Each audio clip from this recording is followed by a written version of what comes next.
And when we saw him, we started screaming, JJ, JJ.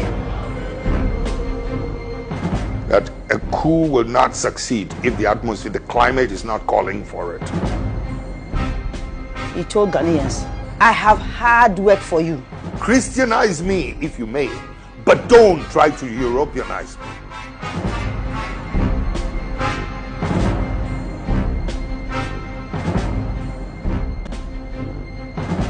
In June 1979, Ghana was at a crossroad.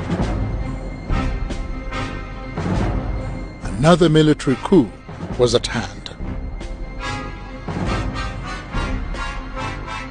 A young Air Force pilot who a few weeks before had been court-martialed and was awaiting execution was broken out of jail by his colleagues to lead what would be later known as the June 4th Revolution.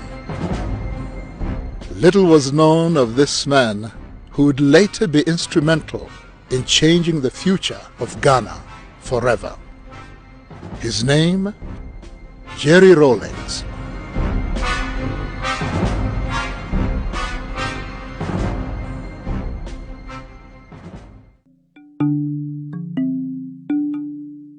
Jerry Rawlins was born in Accra, Ghana, on the 22nd of June 1947 to his mother Victoria Abok-Chui and his Scottish father James Ramsey. He attended Ghana's prestigious Achimota School. An elite school at the time, Achimota was founded on the principle of providing African students with the British model of a public education. The school boasts of an impressive alumni with Ghana's first president Kwame Nkrumah, Gambia's Sadawada Jawara, and Zimbabwe's president Robert Mugabe, all being former students at different times in the school's history. I must say that it probably was one of the finest times of my life. You know, it's modern school. It's a place to be proud of. I noticed him, yes, because he was very visible and bullied us even though we were in the same class. Not in a very bad way, but you know, bullying is bullying. And so you can't help but notice him. But I never thought that we'll come this far. By collective effort, that the nation's problems can be solved. Before his fame as a revolutionary, Jerry Rawlins was unknown to most of Ghana. In March 1968, he began his training as a pilot officer. I've wanted to fly from the age of 6. Honest. I was standing next to my mother, you know, in a compound house when the young men also in the house, you know, asked me what I'd like to be when I grew up. And I said, I'd like to be a pilot. And bang! My mother slapped me on the back. Oh, yes, yes. You'll be a doctor. You'll be a scientist.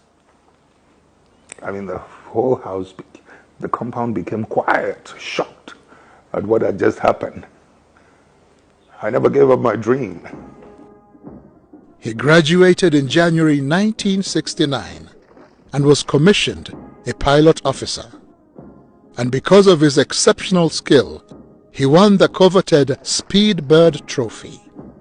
The Speedbird Trophy went to Lieutenant J.J. Rawlins for being the best Air Force cadet of the flying training school. I won the Speedbird Trophy. In those days, we didn't have televisions. You know, we had what they call the newsreels in movie houses. But my mother was not interested. He earned the rank of Flight Lieutenant in April of 1978. The early years of independence in Ghana were filled with great hope for the future, with the country's first president Kwame Nkrumah's leadership set to catapult Ghana into a new era. But over the years, Nkrumah's regime became less accommodating and declared the nation a one-party state. While on a state visit to Vietnam and China in 1966, Nkrumah was deposed from power in a coup. I was at school. So how did the people around him, how did they conduct or misconduct themselves in such a way as to bring so much hatred to Dr. Kwame Nkrumah? What followed was a period of military coups, failed civilian governments that left the people dissatisfied. Widespread corruption made life difficult for the people of Ghana. This led to growing anger and resentment. Ghana then, everything was monopolized. I remember our basic food like beans and gari was only sold. I remember at that time Malata was sold by one woman. One, believe you me, one person was selling that, only one. There was no soap. Just bath and soap, there was none. Toothpaste, there was none. Nothing. No food. And we got to know that Ghana was almost just getting to a ground. But the point is that we have set the example. We have shown that we're capable of doing it. Jerry Rawlins came into the public eye when on the 28th of May 1979, Rawlins, together with 6 other soldiers, were arrested by the militia for an attempted coup d'etat on the government of General Fred Akufo. Rawlins appeared before a general court-martial charged with leading a squad of soldiers on the 15th of May 1979. I keep describing it as turning on the gas in a kitchen. That's how volatile it was. From a distance, all you needed to do was to ignite a match and throw it inside. And that's what I could have done in 79, 15th May. I was praying for the best. I also knew exactly what was going on in the country and knew that he had taken the flag for all of us. Therefore, if he had to die for his conviction, I knew he would prefer to do that. He was found guilty and awaiting execution. The trial was a public one that was meant to deter any future coups and was broadcast for all of Ghana to see and hear. They were, they were trading some things amongst themselves, the prosecution and the lawyers and whatnot, and severally and whatnot, those terms they use. So I got up and grabbed the microphone, said, I don't understand these terms and all that's going on, neither do my boys. And I'm just here, and I'm taking responsibility for everything that's happened, and to leave my men alone. But I wanted to make sure that they hear what I have to say first. He made an unforgettable speech in court and said, I am not an expert in economics, and I am not an expert in law, but I am an expert in working on an empty stomach, wondering when and where the next meal will come from. I know what it feels like going to bed with a headache for want of food in the stomach. He was an embodiment of the reaction, the disappointment, the great disappointment of the people of Ghana.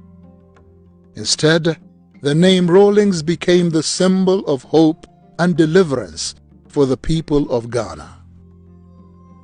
On the 4th of June of that same year, a mutiny by officers in support of his cause broke him out of jail, sparking the revolution. So what would that leave us if they were? Yao Graham was in university then and remembers the mood of the time. It was in the middle of this split national mood that Jerry Rawlins was arrested and reported as somebody who was planning to clean up the mess by overthrowing these people. Now it's important to understand this because he didn't say anything. The prosecution said this was what it was about. But such was the mood that people identified that actually this guy is saying exactly the way we are all feeling. So he became a hero on account of the honesty of the prosecution. 1979, I was almost 10 years. If I recollect, that June 4th, when we heard that something had happened, I think it was on the news. That's the first time you know that something is going on. They start playing Ghana national anthem. So we knew that another person had taken charge of the country. But who, they were not really sure. Some people went and spied and realized that when he alighted from the helicopter, the men picked him up. And when we saw him, we started screaming, JJ, JJ. And my dad would shake his head and say, wow, we are in trouble and our kids are hailing this man. When you consider, the difficulties, the shock effect that June 4th should have had on us, should have woken us up. And I do remember, to be quite honest, in those volatile, violent, difficult days when people were calling for let the blood flow, etc., there were some intellectuals and some diplomats who, I guess, have a better knowledge of history, who were asking me that I was exercising too much control. I was restraining it too much.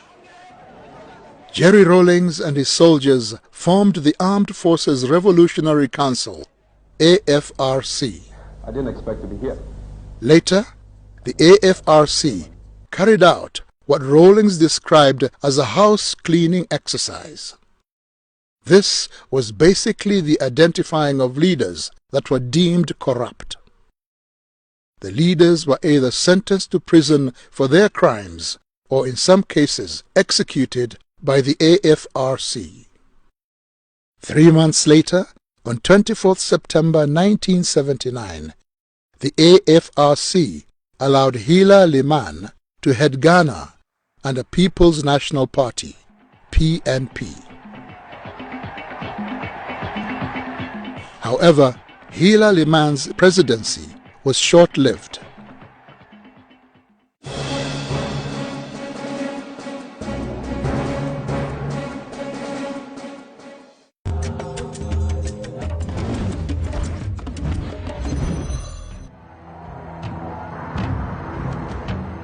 On 31st December 1981, after only 2 years as president, Liman's administration was cut short when Rawlins ousted him in yet another coup, claiming that his government was taking Ghana down a road of economic ruin.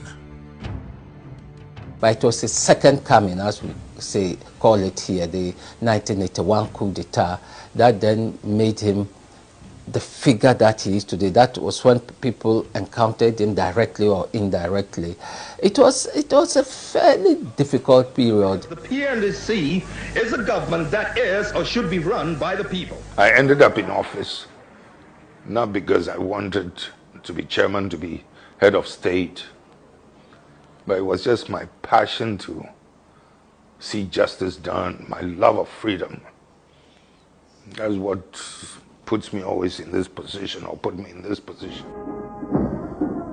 Rawlins' government was called the Provisional National Defense Council, PNDC. PNDC was made up of both civilians and soldiers. The government set about to restore the nation's pride and infrastructure through hard work, determination, and mass inclusion.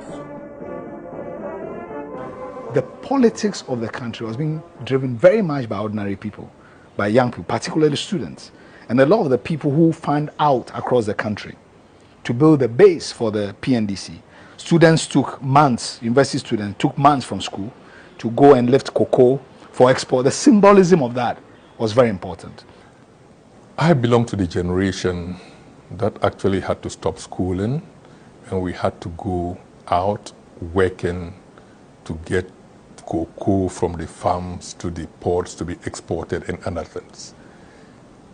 It brought us awareness.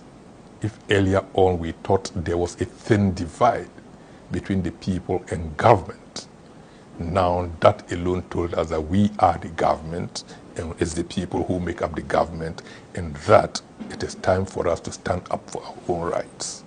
That is what